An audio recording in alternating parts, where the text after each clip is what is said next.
first actual attack, and that's going to be a guns attack, the Mauser 27mm cannon.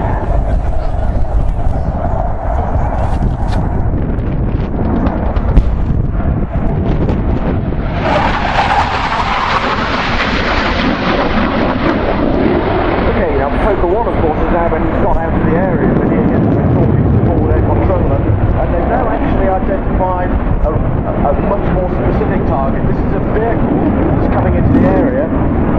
It's actually obviously got some sort of additional weapon, so we're going to have to be a little bit more proactive on this. This time it's going to be, it's already gone, that was a brimstone. That's a missile that was fired.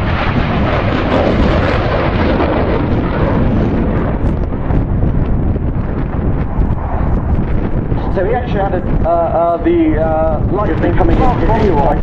This time the weapon system they're going to be using is a retard bomb, and this is a 1,000-pound bomb. It's got almost like a little parachute at the back. So the aircraft can come in very low, release the bomb very accurately. The parachute then slows the bomb down, allowing the aircraft to get away so it's not damaged by shrapnel or anything else that comes up from the bomb is just dropped. So this is basically coming in as a retard lay-down attack.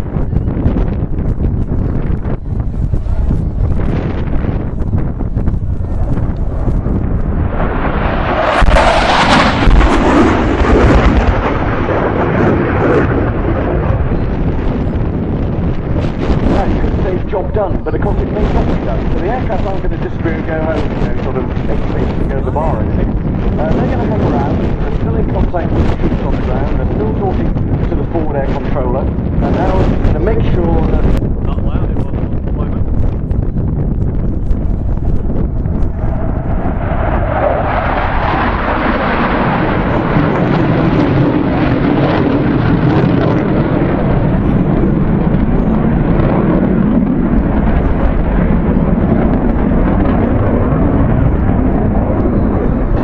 You've seen lots of things on the television over the last sort of year or so with the ground support provided by the Royal Air Force to Afghanistan. Used to be with the Harrier Force.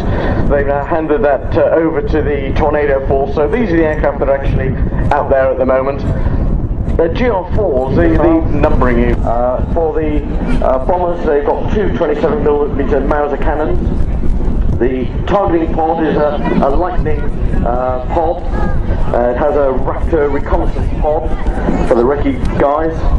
Sky Shadow, that's the electronic countermeasures, so if people are trying to light them up with also radars and things, they can sort of jam those. And if somebody's up there chuffed with a fighter, they've got chaff and IR pod, which is the BOS pod, and these are the very, very hot flares that they can release, making the heat-seeking missile go for those rather than for the jet type coming out of the engine.